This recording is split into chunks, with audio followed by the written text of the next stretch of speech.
An obese practitioner of the Hatha Yoga should first practice the 6 kriyas to remove excess fat and phlegm from the body. But others not suffering from the excess of these should not perform them. The 6 kinds of kriyas are Dauti, Basti, Neti, Trataka, Nauli, and Kapalabhati. The Sat kriyas also help to maintain balance of the three doshas or humors in the body: Kapha or mucus, Pitta or bile, and Vata or wind. Both Hatha Yoga as well as Ayurveda believe that disease is caused when there is an imbalance of the doshas. Satkriyas are practiced before beginning pranayama and other higher yogic practices to ensure that the body is pure and free from toxins and one is able to venture successfully on the path of spirituality.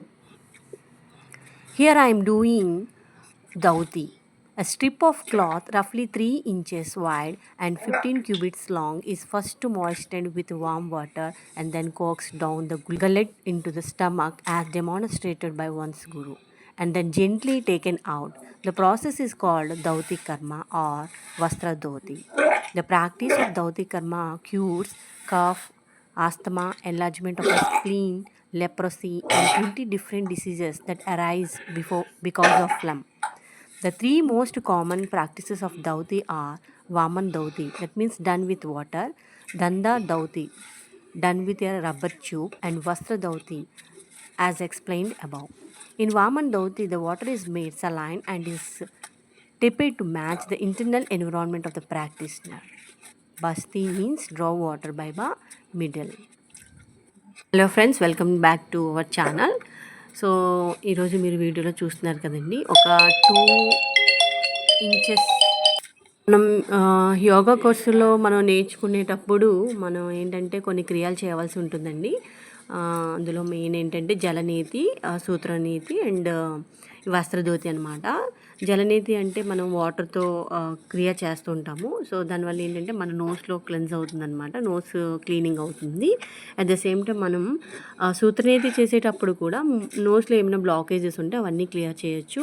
At the same time వస్త్రధోతి అంటే మనం upper digestive ట్రాక్ని లోపల ఉన్నటువంటి mucus అంటే ఫ్లమ్ని అది కూడా మనకి మనం మనం ఎక్స్క్రేట్ చేస్తామన్నమాట. ఎప్పుడైతే ఈ క్లాత్ మనం లోపలికి పంపించి బయటకు తీస్తామో, సో బయటకు వచ్చినటువంటి ఈ క్లాత్ మొత్తం ఆ ఫ్లమ్తో పాటు బయటకు వచ్చేస్తుంది అనమాట. సో ఈ క్రీజ్ చేయడం వల్ల ఏంటంటే మనం చాలా ఈజీ లైక్ లోపల ఉన్నటువంటి మనం ఆ మ్యూకస్ని బయటికి మనం ఎలిమినేట్ చేయొచ్చు. అట్ ద సేమ్ టైం మనకి అప్పర్ డైజెస్టివ్ ట్రాక్లో ఏమైనా డిజార్డర్స్ ఉన్నా కానీ అవన్నీ క్లియర్ అవుతూ ఉంటాయి.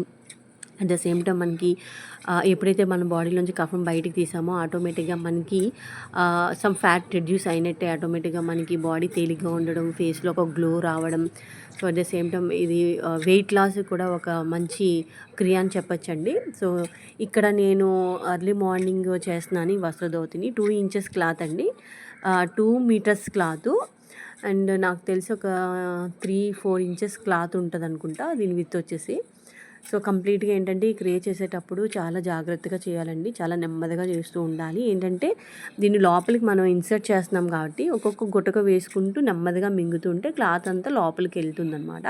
మొత్తం మింగేయకూడదు, కొంచెం బయటికే వదిలేయాలండి క్లాత్ని, ఎందుకంటే మనం మళ్ళీ వామిటింగ్ చేసుకోవాలి. సో అంతా వేసుకున్న తర్వాత అంతా మింగిన తర్వాత అప్పటికే మనకి చాలా వామిటింగ్ సెన్సేషన్ వస్తూ ఉంటుంది. యాక్చువల్గా ఈ వస్త్రధోతి క్రియ చేసేటప్పుడు మనకి వామిటింగ్ సెన్సేషన్ ఎక్కువ ఉంటుందండి, ఎందుకంటే జనరల్గా మనం గొంతుకులో ఏదైనా పెట్టుకుంటే ఆటోమేటిక్గా మనకి వామిటింగ్ వచ్చే ఫీలింగ్ ఉంటుంది. అలాంటిది మనం క్లాత్ని పెట్టుకుంటున్నాం, సో చాలా వామిటింగ్ సెన్సేషన్ వస్తుంది. సో అలాంటి వామిటింగ్ సెన్సేషన్ మనం ఎప్పుడైతే ఆపుకోగలుగుతామో ఈ క్రియని మనం సక్సెస్ఫుల్గా కంప్లీట్ చేయగలుగుతాము. సో చిన్న టెక్నిక్ అండి, ఏం కాదు, వామిటింగ్ సెన్సేషన్ని మనం ఆపుకోగలగాలి. సో వన్స్ క్లాత్ లోపలికి వెళ్తుందని మనకు అర్థమైనప్పుడు ఆటోమేటిక్గా నెమ్మదిగా ఒక చిన్న స్ట్రిప్ అట్లా నెమ్మదిగా గొట్టుకు వేసుకుంటూ వెళ్తూ ఉంటే ఆ క్లాత్ మొత్తం వెళ్తుంది. సో కొద్దిపాటు మాత్రం బయటకు వదులుకోవాలి. సో అంతా మనం మింగిన తర్వాత కొంచెం వాటర్ వేసుకోవాలి, ఎందుకంటే క్లాత్ని బయటికి తీయాలండి. ఎప్పుడు కూడా క్లాత్ని బయటికి ఎప్పుడు చేతితో పట్టుకొని లాగేయకూడదు. సో వామిటింగ్ రూపంలో మన క్లాత్ని బయటికి వామిట్ చేయాలి. సో అలా వామిట్ చేయడం ద్వారా ఏంటంటే ఈజీగా లోపల ఉన్న ఫ్లమ్తో పాటు కలిపి క్లాత్ కూడా మనం వామిట్ చేసేస్తాం. సో, ఇలా చేయి పెట్టి లాగడం వల్ల ఏంటంటే మనకి ప్రాబ్లమ్ వస్తదండి. లోపల ఇంటెస్టైన్స్‌కి ఏదైనా ప్రాబ్లమ్ రావచ్చు. సో, అలా కాకుండా ఆటోమేటిక్‌గా అది వచ్చేయాలి అంటే మనం వామిటింగ్ చేయాలి. సో, ఇదంతా మింగిన తర్వాత కొంతమందికి వాటర్ తాగకపోయినా వామిటింగ్ వచ్చేస్తది. సో, నాకైతే ఇక్కడ వాటర్ తాగకపోయినా వామిటింగ్ వచ్చేసింది. కొంతమందికి వామిటింగ్‌కి మనం వాటర్ తాగి యాక్చువల్‌గా ఈ క్రియ తర్వాత ఒక నౌలి క్రియ చేయడం ద్వారా కడుపులో ఉన్నటువంటి మొత్తం అది క్లాత్ అంతా కూడా కడుపులో అంతా తిరుగుతూ లోపల ఉన్న ఎక్కడెక్కడ మ్యూకస్ ఉందో అంతా కూడా అబ్జర్బ్ చేసుకుంటుంది క్లాతు. సో, నౌలి క్రియ చేసుకొని కూడా చెయ్యొచ్చు. నౌలి క్రియ రాదు అన్నవాళ్ళు ఓన్లీ వసతోతి కూడా చేసుకోవచ్చండి. నౌలి క్రియ కూడా చేస్తే దీని తర్వాత చాలా మంచిది. ఎక్కడ ఏ మూల మనకి మ్యూకస్ ఫ్లమ్ ఉందో అదంతా కూడా ఈ క్లాత్ అనేది కలెక్ట్ చేసుకుంటదనమాట. సో, నేను నవలి క్రియ చేయలేదు. అప్పటికే చాలా వామిటింగ్ సెన్సేషన్ వచ్చేస్తుంది. సో, నాకు వాటర్ కూడా తాగే ఛాన్స్ రాలేదు. క్లాత్ మింగిన తర్వాత ఆబ్వియస్లీ మనకేంటంటే జస్ట్ వెంటనే నాకు వామిటింగ్ అయిపోయింది. సారీ, ఈ వామిటింగ్ వీడియో తీయలేకపోయామండి. జస్ట్ ఇదిగో ఇలా మనకైతే కనిపిస్తుంది. Okay, thank you for watching guys. Bye bye.